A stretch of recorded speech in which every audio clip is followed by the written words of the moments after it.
Have you ever felt like screaming, "What do you want?" at Google because your website just isn't ranking? Simple. What do you want? Damn it, what do you want? Yeah, me too. But, come here, closer. Google has actually told us what it is that they want. So here are some great tips on how to get your website ranked. I'm going to tell you exactly what Google has told us so that you can implement it. Let's get your website ranked. It's time to talk SEO. Let's search engine optimize. Firstly, let's talk about categories and tags. If you saw my last video, I promised I would talk about categories and tags here. Categories and tags are a really great way to organize your website and can make for a much more pleasant user experience, which in itself can be beneficial to your SEO. But if you make sure you use consistent and relevant categories and tags on all your posts, then you're going to make it so much easier for search engines to crawl your website, understand what it's about, and therefore suggest it to people when they're searching. Because that's all the search engine really wants to do, is to give people the correct result. So the more that you can help them, the more likely you are to get found. It's all well and good me telling you this, but let me show you how to add those categories and tags. So here we're on my WordPress admin dashboard, and the first thing we're going to do is we're just going to actually go and have a look in the posts section here, and we're going to have a look at the categories and tags because that's what we are adding. You can only add categories and tags as standard to posts. They don't go onto pages. So you can see on my website as a whole, I have all of these categories. So VR, useful, uncategorized comes as standard. If you don't add a category to your post, it will be uncategorized, which obviously isn't ideal. And then we've got gadgets and experience as well. So what we can do is we can come across here and have a look at the tags as well. And the tags, you can see we have all of these ones here. Now, the main difference between your categories and your tags is you can think of the categories like a broad chapter, like a chapter in a book, for example, whereas a tag is a very specific individual item, for example, like you would find in maybe an index. Now, I have this post on my website. So this is a blog post all about VR and all put together as such. Now, what we want to do is we want to add some more tags to this particular blog article, maybe some extra categories. And you can see the way that my particular theme is set up. You can actually find the tags that I've already used. These are the categories, sorry, that I've already used. So you can actually click on these and it makes it easier for people to navigate your page, exactly what I was saying. So if I click on gadgets, it should show me up all of my articles that have that gadgets category. Helps people navigate your website more easily, helps your search engines have more context about what your articles and your website is about, which helps your SEO, which is obviously what we are all about today. So what we're going to do is we're going to look to edit this particular post. If you're unsure on how to get there, we're going to come across to all posts in your dashboard, and then we're just going to find the post that we're looking for and click on edit. That's this one here. And if we click on edit, that's going to bring us through to, of course, the edit post page. And from here, it's really easy. If we come into the right-hand side here, you see we have a whole variety of options. Now, I have a couple of extra ones from things like OptimMonster and Monster Insights. So OptimMonster is essentially a pop-ups plugin. It's really great for conversions, and Monster Insights is essentially a Google Analytics tool. So it's going to take Google Analytics and make it a lot more user-friendly. Both well worth looking into. But for now, we are concentrated on categories and tags. So let's open up the categories, and you can see we have gadgets, useful, and VR all as categories in there. Now, what I might want to do is add a new category, and I can either do that by clicking one of these, or I can come here and click add new category. That new category name, let's say I'm going to call this entertainment. There we go. So that is a new category. Now, you can also add this to a parent category. So this would become a child category. So you can sit categories underneath other categories and get really specific. Again, it's all very useful and all very good for helping your SEO. Speaking of SEO, I've got a little pop-up here from All-in-One SEO, but we'll get to that plugin quite shortly. So entertainment is my new category, so I'm going to add that category. There we go. That has been added. And if I save this, head back across to my article and just refresh the page, you can now see that I've got entertainment as an additional category there that shows up, and I've given more context to this post. If we want to add a tag, we can do that as well. So let's close up categories, go to tags, and it's fundamentally the same. So you can see that this one currently has virtual reality, but spelt incorrectly. Let's change that. And VR headsets. So let's add virtual reality back in like that. And then maybe we want to add just simply headsets as another individual tag. So we're starting to, again, build up all of this additional information that's helpful for SEO and helpful for people to navigate our websites. Now, what you might have noticed, if we just pop back across here, is that we can go back into categories. And in my categories, you'll notice that experience here is not spelt correctly, but that's fine. We can just amend this. So we're just going to click on edit. And this is how you're going to change any of those tags to whatever you want them to be. You can adjust them at any time. So that is now spelt correctly and is correct. So we're going to change this as well. And that is the slug. So we're going to make it match up with the correct name. So the slug is a URL friendly version of the name. However, you can only use lowercase letters for it. So there we go. That is done. And as I said earlier, no parent category. You can add a description. All of this is actually beneficial to your SEO, and I would recommend doing it. We're just going to scroll down to the bottom and hit update. Again, we've got a little all-in-one SEO pop-up there, but the reason that's there is because we need to get to all-in-one SEO in just a minute. Now we have our categories and tags. I've got a little bonus categories and tags tip for you.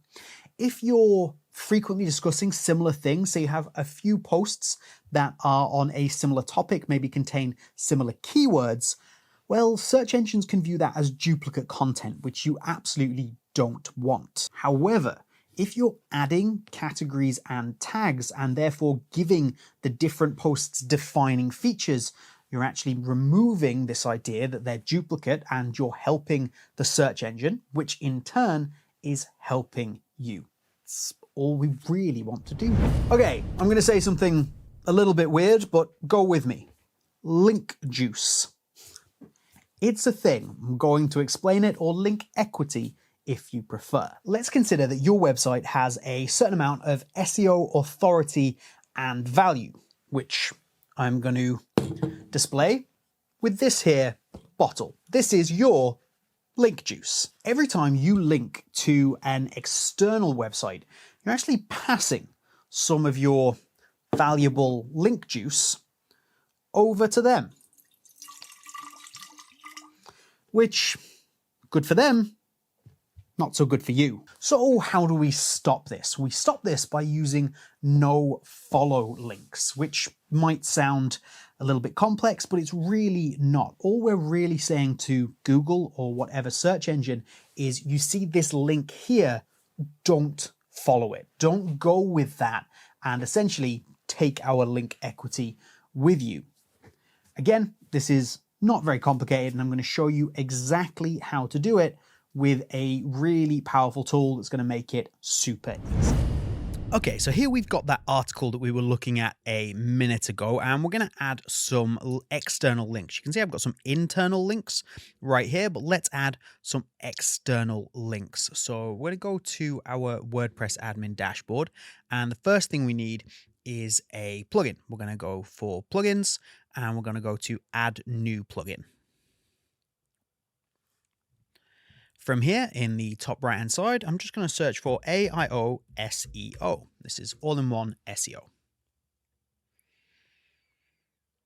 Here it is, and you can see I've actually already got it showing it's active. So all you're going to need to do is click on install now and then activate, and you will have it. It will pop up and look a little bit like this as the dashboard. Remove that. And that's my all-in-one SEO dashboard. But we're not too worried about that. What we want to do is we want to add some no-follow external links. So let's go back to posts, and I'm going to go to all posts. And I'm just going to look for that post there, this one here, and back to edit. So firstly, we need to add a link. We can't just add a no-follow link without having a link. So let's do that. For example, let's just say for the sake of ease, I'm going to put it here. So just this for decades entertainment. That's going to be my link. So I'm going to highlight this, and then I've got this little link button here. It's also Control and K. So I'm going to click there, and I can enter the URL just here. So I'm just going to link this out to our YouTube channel. So that is the URL for our WPBeginner YouTube channel. So I'm just going to paste that in and hit enter. There we go. That has added a link. Nice and easy. Now you may have spotted, if we just remove that for a second, when I'm adding that link, because I have the all-in-one SEO plugin, let's follow that same process. I have a couple of options here. I have add no follow to link and open in new tab. Now I actually suggest using open in new tab. And also, obviously, this is what we're looking to do, is to add no follow to link, just like that. And press enter. Oh, he says press enter. And that's it. That's literally how easy it is. You've now added that link to an external site with a no follow attachment to it. Now you can do this without using all-in-one SEO, but this is just so much easier to do, and you can do this with the free version of all-in-one SEO. So I don't see why you wouldn't, but that's it. That's a no follow link. Done. Really that simple. For the sake of complete showing everything, I suppose, we're just going to save that, and then we can go back over to the actual post itself. Just refresh the page. And you can see there I have my link, and it will work as expected. Is the basic. So that's taken us out to our YouTube channel with a no follow link. Easy. So now we have our no follow links, and you might be thinking, well, why bother? I just won't put any external links into my website. Well, that's not going to work either, because your search engine wants you to link to relevant sources. It provides more context and it helps your SEO overall. So you still want to make sure you're doing that external linking. All right, as promised, let's talk about what does Google want? What have they told us that they want? Google wants you to provide helpful, reliable, people-first content. So all the things we're talking about today are helping you do that. But let's get even more specific. Google says we should eat, but with 2 E's. And what that means is Google wants you to show your experience, your expertise, your authority, and your trustworthiness. These are the key components that Google is looking for. And if we can start to do that using the techniques that we're talking about today, you're really going to start to improve your SEO. So all in all, remember to eat. Now we're going to talk about something that's so logical that you are going to kick yourself if you haven't already thought of it. Search intent is what someone is actually searching for. And the way you want to view it is, can you meet that demand, meet that intent, or answer that question? Because if you can, you're far more likely to rank. Let's have a look. I will show you some examples. All right, let's have some examples of search intent. Let's say I am looking for chocolate chip cookies. There we go. So the assumption with the search intent is that I am looking for recipes. So if I just type in chocolate chip cookies, that's what I'm going to get. That's important for you to know based on how you're going to position potentially your chocolate chip cookies recipe. Now, if I go chocolate chip cookies here and I go for buy chocolate chip cookies, you can see there's a completely different intent there to my search. So you can see that you've got places that you can buy them from, where places that are local can get them. And it's just a list of products, basically. Then you have other companies. So if you sell chocolate chip cookies rather than having a recipe, it's important to position all of your information on your posts and on your website that is what you're looking for. This is where you want to show up. You don't want to show up as a recipe. You want to show up as a store where things can be bought. Then you can start to expand this even further. You can start to look at questions you could answer. Why do my chocolate chip cookies come out flat? There you go. How are my cookies flat and how to fix. So this is an entirely different search intent at the same time.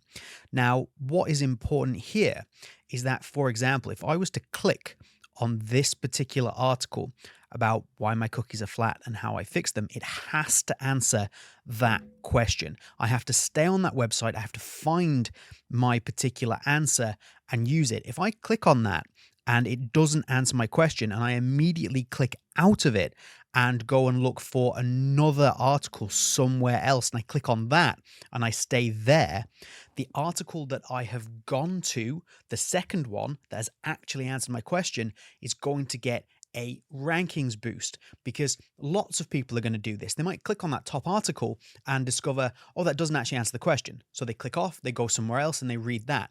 The article that doesn't answer the question falls in rankings. The article that does goes up. So it's important that you know what people are searching for to find your site and that you are matching that search intent, because if you match the search intent, you are far more likely to rank. And it also helps you work out what type of content you should be creating. So if you can have an effective content strategy to meet the needs of your audience, and you can use the correct keywords, correct titles to describe that content, then you can start to rank higher in Google. You're understanding and matching the intent of searches. Now, it's also important that you understand the different types of search intent, because that's how you're going to fully maximize your SEO. And in order to work out exactly what they are and how you need to use them on your website, then you need to click this video right here.